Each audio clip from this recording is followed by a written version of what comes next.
Welcome back, everyone, to the deep dive. Today, we're doing something a bit different, maybe even a little strange. We're not sifting through documents, but focusing on just one image. A really striking one, actually. It's the poster for the Busan International Fantastic Film Festival by BIFAN. Looks like cool promotional art, right?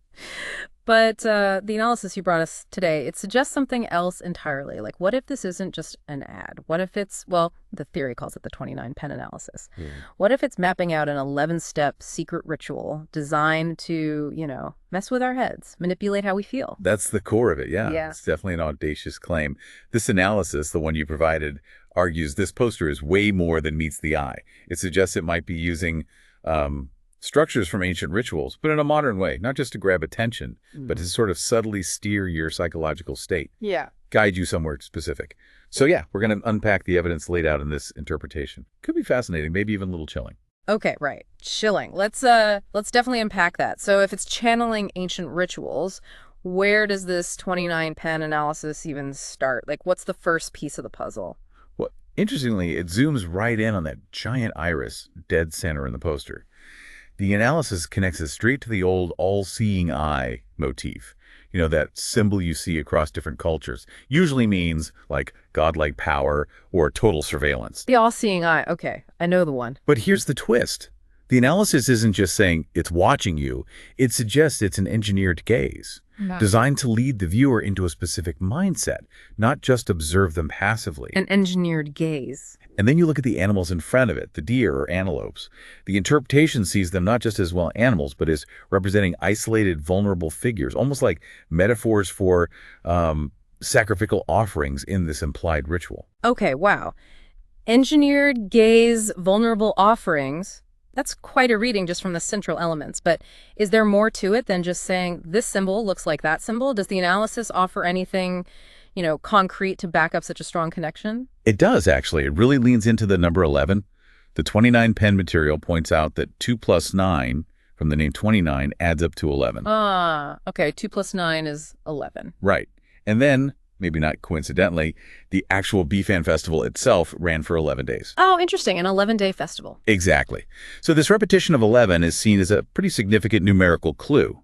The interpretation argues these numbers, combined with the symbols, match patterns you find in some ancient rites, makes it seem less likely to just be random chance, A central eye, vulnerable creatures, and this recurring number 11. Okay, it's starting to build specific kind of atmosphere. But are there other visual things in the poster that the analysis uses to, strengthen this whole ritual idea? Oh, definitely. There are several layers it pulls apart. For instance, notice the wall colors. Stark difference, light on one side, dark on the other. Yeah, I see that. The analysis reads that as a deliberate contrast, representing the clash between, say, order and chaos. That's a classic theme in transformative rituals. Order and chaos, right. And then, look down at the floor. There's a heart shape, but it's kind of warped, distorted. Yeah, it's not quite right. So the interpretation there is that it symbolizes twisted emotions, or maybe manipulated feelings, moving past simple intimacy into something. Yeah, unsettling again. Unsettling seems to be a theme here. And there's more. The eye symbol is reflected, like in a mirror, and next to it is that phrase, stay strange. Stay strange. Yeah, I remember that. The mirroring effect suggests maybe self-reflection, or perhaps a doubling of that engineered gaze we talked about. Like looking at yourself being looked at. Something like that. Yeah. And even some of the logos worked into the design. The analysis suggests they could be subtle nods to a power behind the scenes, an orchestrator. An orchestrator, wow. Yeah. So altogether, the analysis identifies, I think, 7 key visual elements. These 7 things, plus the number 11 popping up, are argued to lay out the structure of this 11-step secret ritual, supposedly moving through phases like surveillance, then isolation, confronting chaos, and finally some kind of guarded emotional shift. Now, it doesn't claim every single step is explicitly drawn out, but it argues the core pieces follow this ritual blueprint. I see. So it's connecting symbols, numbers, colors, even logos into a very specific sequence, a narrative. But, it's easy to find patterns if you're looking for them, right? How does this analysis deal with that? The idea of apophenia, just seeing connections that aren't really there. Like, what do actual experts in, say, symbology or psychology think about this kind of interpretation? That's a really important point. And the analysis actually tries to address that by bringing in insights from different fields to give it more weight than just, hey, look at this pattern. So from symbology, yes, an eye can mean surveillance, and deer can represent purity or sacrifice in certain contexts. That part's fairly standard.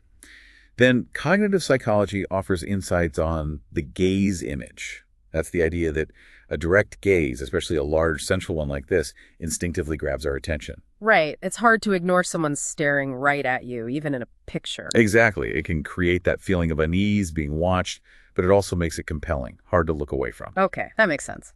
And then neurophysiology. This gets interesting. The idea here is that the poster's strong symmetry, especially that central iris, might actually stimulate the brain's reward pathways. Reward pathways, like it makes our brain feel good to look at it. Sort of. It makes the image inherently appealing, maybe even slightly addictive, neurologically speaking, so you want to keep looking even if the message feels a bit off. Huh. So it draws you in visually and maybe even chemically. That's the suggestion. And regarding emotions, yeah, a heart usually means intimacy, love. But because this one is distorted, the argument is that it subtly hints at emotions being manipulated, not just represented, that it's intentional. Wow. So it's not just saying it's a clever design. It's hinting that there might be calculated psychological, even neurological triggers embedded in it. Precisely. That's the core of the ritual interpretation, Yeah. a designed psychological journey. That suggests a really deliberate, almost, unsettling level of potential influence. Does this kind of pattern, this way of structuring influence, does it show up elsewhere, like in history or even modern stuff? Does the analysis make comparisons? Yes, absolutely. And the comparisons our source material draws are quite compelling, actually. It points back to ancient rituals, things like the Egyptian Osiris resurrection myth or the Greek Eleusinian mysteries. Okay, famous ancient rituals. And in both, the analysis highlights striking parallels. You find things like, guess what, 11-day festival periods. There's the 11 again. Yep. Prominent eye symbols, sacrificial themes or elements, even things like narrow passageways physically guiding participants, and sometimes the use of secret codes or symbols. The point being made is how these ancient practices used a sequence of experiences, visual, symbolic, procedural, to create a transformative effect on people. So it's like these ancient rituals had a kind of shared grammar, a language of influence. That's a great way to put it, a shared grammar of influence. Exactly. And it doesn't stop with ancient history. The analysis brings it forward to modern immersive experiences. Like what? Think about VR simulations, or those elaborate dark rides at theme parks. Oh, okay. Yeah. They often use surveillance-like eyes, maybe cameras or symbolic eyes. They unfold a story sequentially, stage by stage. They definitely use light and sound very deliberately to evoke strong emotions and guide you through the experience. That's true. They're designed experiences. Right. So the analysis argues these are all examples of proven codes, established methods of psychological engagement, patterns that have worked throughout history in different contexts to consistently captivate people and guide their emotional responses. Proven codes. Transcending time. Okay. So we've looked at the history, the symbols, the numbers, what experts might say, these comparisons across time. It's surprisingly layered when you lay it all out like that. Yeah. So after digging through all these layers, symbolism, psychology, what's the final takeaway? What does this analysis ultimately suggest the poster's real purpose might be? Well, stepping back and looking at the big picture, the analysis concludes pretty strongly. It suggests this 29 BIFAN poster isn't just a piece of marketing, not by a long shot. It puts forward the idea that it could be a meticulously designed structure, a modern take on an 11-step secret ritual. And its purpose, according to this theory, is to subtly influence the audience's psychology, nudge their emotions, guide them into a specific state of ritualistic immersion, you could say. Whether that's the absolute truth or not, the analysis argues there's certainly enough there to make that interpretation plausible. It leaves a lot of room for that reading. A modern ritual structure. Yeah. Wow. That is intense. And we heard, didn't we, that people reading this analysis and then looking back at the poster had some pretty strong reactions, like feeling a chill or the gaze piercing their soul, or even a bizarre shock, like reality blurring. Yes, some quite visceral responses reported in the material. And the author of the analysis added that interesting comment, right? Doubt is a shield protecting your freedom. Sort of implying that even if the whole idea makes you uncomfortable, the act of questioning it is valuable in itself. Maybe forces some self-reflection. It's interesting, isn't it? Those deep reactions alongside some of the lighter takes from the online community. Yeah. I did enjoy the person joking about the analyst needing an omniscient calendar because, 2 + 9 is 11, but their calendar just said 29 days. Yeah, that was funny.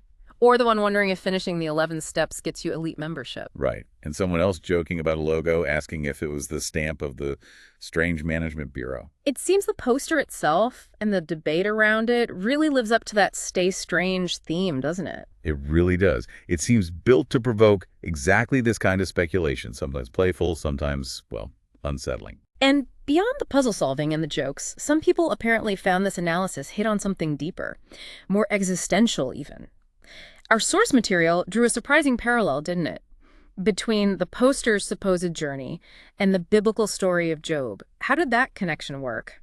Yeah, that was quite a leap. The analysis suggested a parallel with Job, the figure who loses everything, suffers immensely, but keeps questioning God, keeps grappling with his reality. Right. Enduring suffering, but still questioning. So the idea is that the poster's intense, maybe overwhelming imagery could pose similar fundamental questions to the viewer. Existential ones. It could function like a symbolic rite of passage, taking the audience from perhaps unease or confusion towards maybe a new perspective or a deeper self-understanding. That's really taking it from a film festival ad to a major spiritual allegory. Quite the interpretation. So, for us, for you listening, what does this all boil down to? Is this genuinely some hidden, deliberate, meticulously crafted design? Or is it, just a really evocative piece of art that happens to resonate with these deeper patterns by chance? A serendipitous thing. Pulling back even further, maybe the most compelling thought this analysis leaves us with isn't about the poster itself. It's the idea that perhaps the real danger isn't some big external all-seeing eye watching us. Maybe it's more about the quiet growth of helplessness or frustration, the stuff that builds up inside us when we don't question what we see, what we consume, how it might be subtly shaping us without us realizing. That's a really profound takeaway, a challenge almost. So ultimately, the final verdict on this really provocative interpretation that lands with you, our listener, is it uncovering a hidden truth?